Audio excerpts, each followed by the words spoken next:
Dr. Rishi, thank you very much for really wonderful examples which demonstrated how this technology can be directly used in the real life.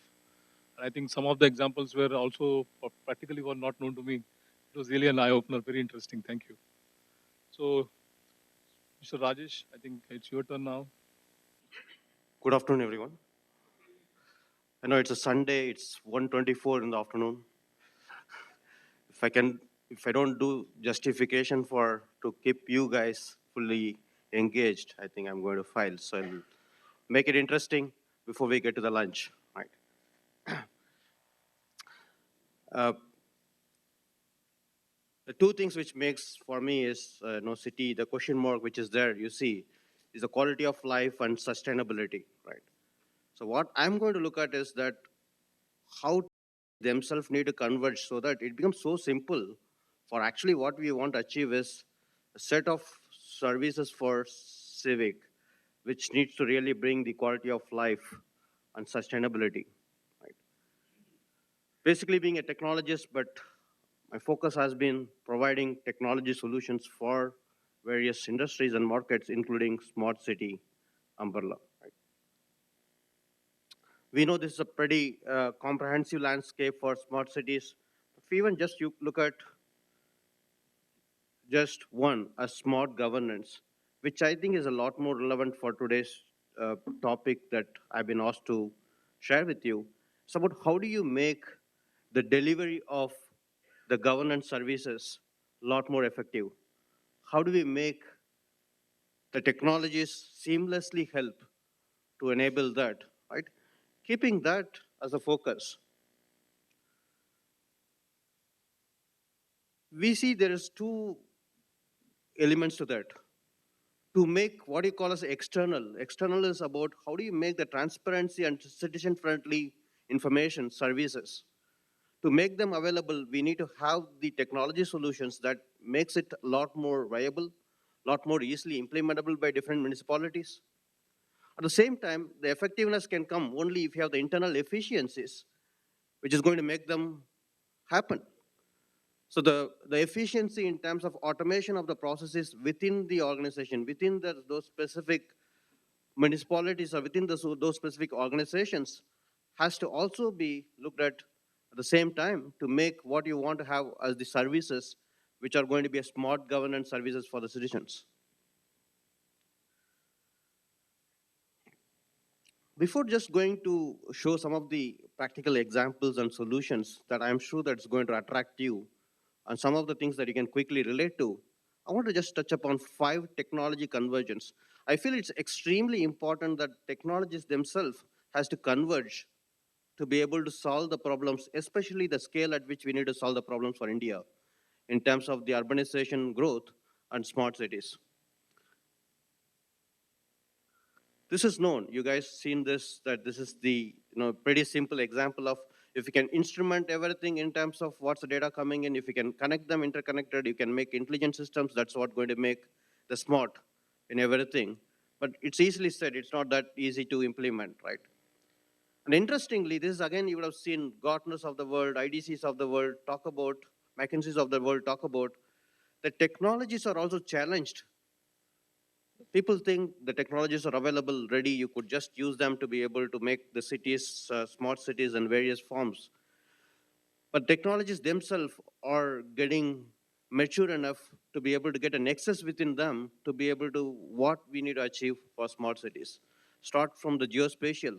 Unless you have the locational context today, the data of more than 70% is not useful, right? To be able to get data, we just spoke about, it's not the data that's in your enterprises, but the data across, unstructured, structured, and whatnot. Analytics, unless we are able to see the data-driven decisions, it's going to be meaningless. It's not going to get us where we want to go. Mobility is talked a lot. Collaboration, to be able to share the information. I mean, crowdsourcing is a great example. And finally, these solutions cannot be something like 6 months, 1 year project. It has to be available as a service on cloud. It should, solution providers should be able to provide them a service. Example is, talked about same set of mobile services to be used for garbage management, emergency response system. Many of the solution providers, including Rolta, has been focusing on how do you make that almost commodity negligible cost, so that it becomes part and parcel of making the cities to smart cities. Some interesting quote I heard in last summit, one of the summits, saying that a smart city is not where the poor get a chance to drive a car. It is a place where the rich get to drive on public transportation, right? There's another quote was, it took almost $2,000 earlier to be able to get an IC, which possibly could be a smart sensor. Today, you can get 2 million ICs for the same cost. So technology certainly has been evolving by themselves to be able to make a cost-effective quality of service and sustainability that comes as a ready-to-use, ready-to-deploy solution today. It's also putting technologists like us to stretch the technology. We've got enough work to do in terms of making the technologies that will seamlessly enable what you call the demands of smart city. Take data, right? Today, data used to be solved only in the transactional system to the unstructured system of social media, but you can see now it goes to the sensors, it goes to the operational system, it goes to the M2M. The data has to come, the technologies for data and analytics has to stretch itself. But obviously it gives a value, 100x value. Geospatial. It used to be only electronic mapping of data which is available in paper. Then the need of using geospatial information to be able to integrate with business systems, for instance, ENOC, approval of building permits using geospatial in an ENOC system. But today, the same technologies are stretched, and there's a lot of room for research, a lot of room for innovation.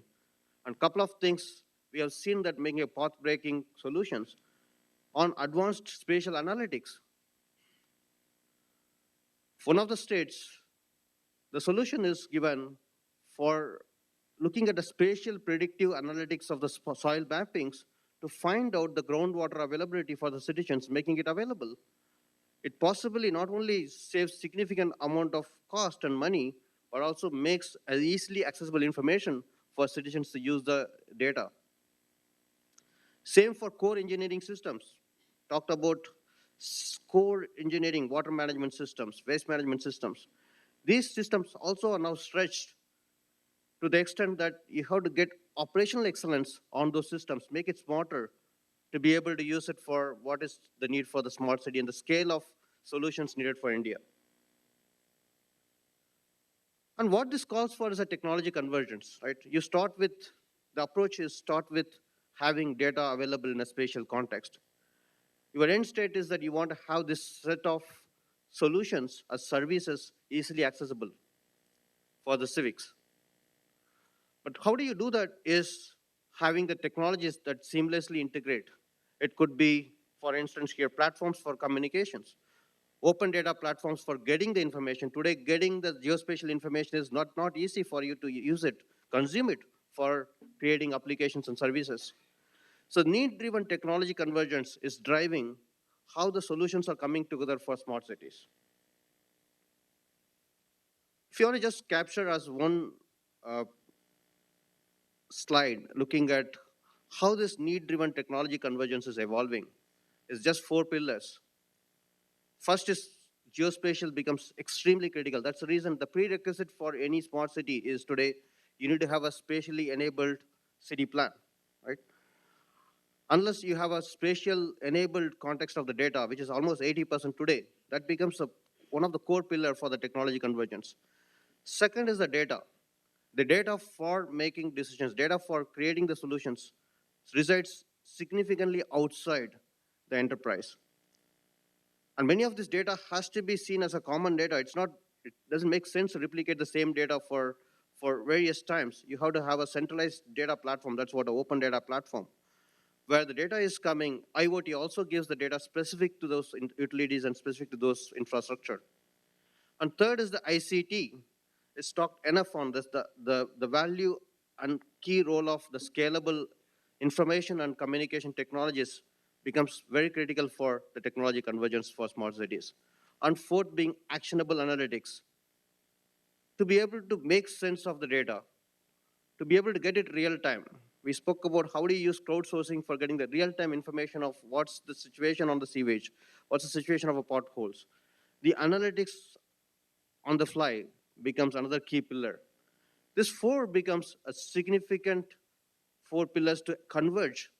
And interestingly, the convergence of technology is happening a lot more scale because of the smart city and smart governance solutions than any ever. Because within an enterprise, you don't see a challenge of the convergence needs to the scale that is needed here for the smart cities. The fourth perspective I see is real time. We just touched upon that. If the information is not real time connected, not instrumented, then it's not going to help. So here, yeah. So here is an example where Rolta solution has been implemented for Mumbai Police, which actually has a real-time integration of coastal maritime. It just gone live a couple of months back. Maritime, Homeland Security, as well as the disaster management systems together, which actually creates a real-time safety for the city. And finally, as I said, it's not about technology. Technology has to be just pretty much converged and be behind. It is about the solutions which is going to create the value for the smart city. Some of the examples of the indigenously developed solutions that are across the world that Rolta could show the value of the smart cities. Just show a few quick examples, if we can move them cursor. So this is for the Abu Dhabi, which is creating a 3D GIS model. A Saudi GCS, which is actually a portal which is created for the citizens for pretty much making e-governance solutions across the sectors. Could look at, this is for a safe city of the Abu Dhabi Police.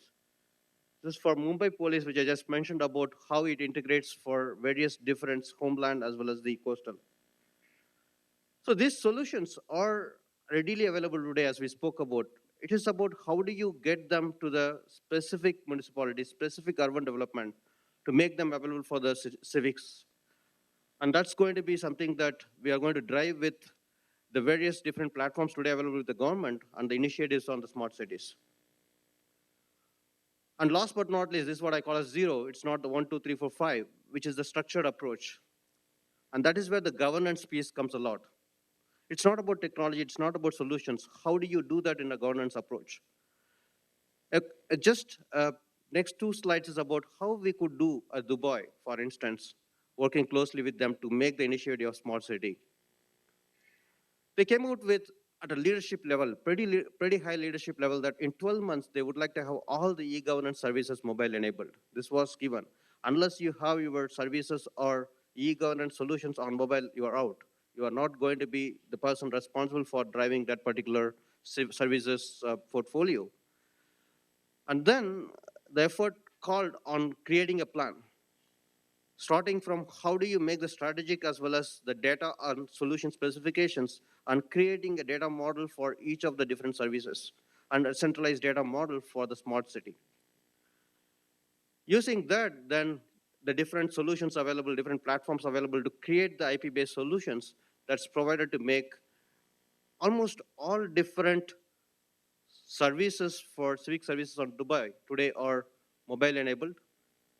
And that, the life today as a city there, you could get, for instance, even a pretty complex scenarios like building permits to be able to get it in a couple of minutes. Again, self-assessment, then the site inspection. So that gives a quick end of this session. The idea here is technology solutions are today available. The technology convergence within the solutions are happening.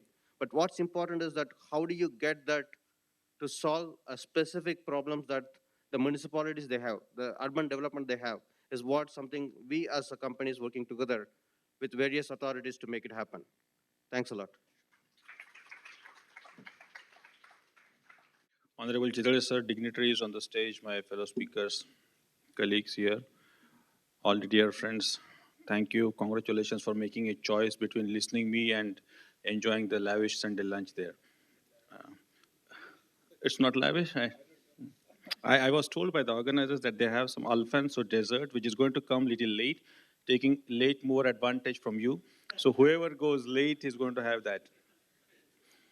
Thanks, gentlemen. Thank you, the chairperson of this panel. The government always has a last speaker and a last word, so I leave it to you for that.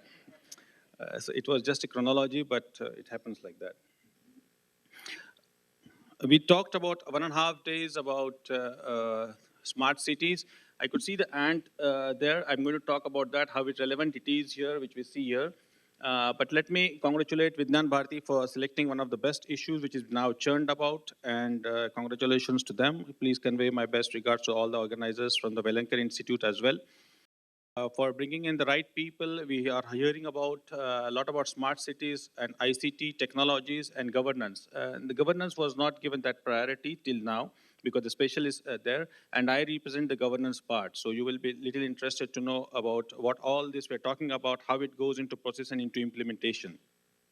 It's a huge challenge because we have this e-governance plan which talks about what Government of India started thinking about governance. Then we thought about having ICT intervention and all the things which will increase the efficiency, bring in transparency, which you referred more than twice in your keynote address, making it reliable and taking all the services at an affordable cost to the citizens. With that framework of Government of India, also Government of Maharashtra enacted its own policy, and with the vision of bringing a lot of efficiencies and transparency, bringing speed to the service delivery to the citizens. MMRDA, with the umbrella of Government of India and Government of Maharashtra, embarked upon providing citizen services. For those people